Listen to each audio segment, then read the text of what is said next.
I wanted to come to China because first off, completely doing something new, completely immersing myself in a new culture and learning a new language was the first reasons, and then potentially, if possible, to work as well. You gotta take it kind of as its face value. With that, naturally there's gonna be good days and bad days, but that happens everywhere in the world.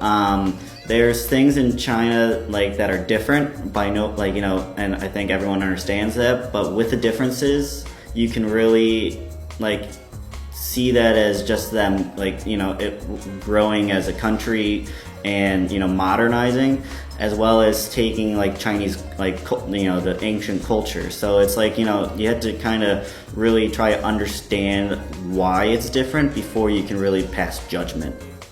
So I've actually traveled quite a bit. I've been here now for a few months, and I've traveled to Hong Kong, I've traveled to Beijing, traveled all around Shanghai, Hangzhou, Suzhou, and a few other places around. But then I've also traveled to Guilin, which was really cool. And one of the odd places that I went to is I went actually up to Dunhuang and visited the Gobi Desert.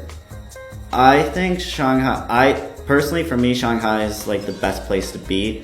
Not only do you get the Chinese tradition with it, as well as but you also get the 23 million plus city, and with that so I kind of view it as the closest thing that I can think of it as New York City, in the sense of it's a huge melting pot of all these international cultures, but with the backdrop of it being in China. So it kind of has a much more Western feel than the rest of China, but it also is still China. It really depends. There's a whole bunch of different ways and to have fun, and there's multiple things to do. One of my favorite how I'm gonna answer this is places to be, and one of my favorite places to go is Tianzifang. I think Tianzifang is it's not as pretentious as Xintiandi, but at the same time it really gives you the ability to do shopping, eat, as well as just really hang out. And I think it's just something that's so different and unique that you can never really find that anywhere in the States. So far, it's been great. I really can't complain. We took some time in the first week to really try to understand and research the industry, as well as not only the industry itself, but how it applies to China. And that was actually really rewarding to try to truly encapsulate and understand what is really happening. From there, we started doing a lot of case studies, as well as now we're really full throttle on different projects, and it's been really rewarding to pretty much be able to we've been given the freedom to work and really go in depth in issues that we feel strongly about and are interested in, as well as continue to see what the next step is. Chinese culture.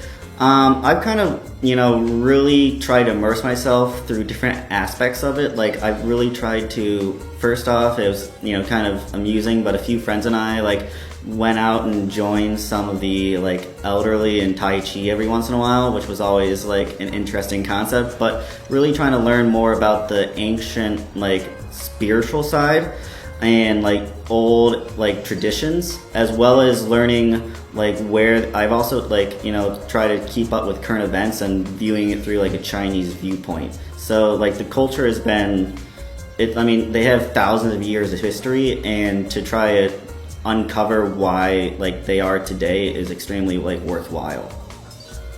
I've gained another sense of international business. And I think one of the really important things is to be able to put yourself out there, and have like the courage to try to work with inside a new culture and try to fully immerse yourself, like understanding first off their like the language as well as business practices. By no means are they better or worse. It's just different, and learning like about a way of like another culture is something that is worthwhile if that's your goal to like work internationally. So I found it through kind of two different ways, and they kind of converged together. The first was that I had a friend that was talking about like working internationally, and was talking about different placement firms. And getting into China was mentioned in one of the placement firms, as well as through my own like internship search. Right before I was like came to study here, I was thinking that maybe I could just stay here for the summer, and I learned through some companies and through some like friends that it would be extremely difficult to gain an internship on your own because of the visa issues. So I really think that the only way to do it properly is through a company like Getting Into China, because they kind of take all of those like overhead and administrative issues out of your hands and really like know the process, which is something that's extremely important, especially in China. What I needed help with, first ensuring that my visa would work and be able to like the placement has worked fantastic. I think it's what I expected, and it's been satisfactory for everything that I've needed. First off, I think you have to be a little bit reflective if like going to China is something that you want to do. I mean, naturally it takes like energy and like a decision matrix to decide if China's the place for you, and you can't just like base it off of it being the best growing economy in the world. You have to truly think if this would be a place that you could like survive and also thrive in. And I think after that reflection, you had to start like realizing I think a big issue and a big thing is learning Mandarin. It's daunting by no means, but after trying to get over that it isn't the Roman like characters and language, it really is not terribly difficult to grasp. I mean, by no means am I like confident, but I'm able to like survive on the streets of Shanghai, and I think that's like not that difficult.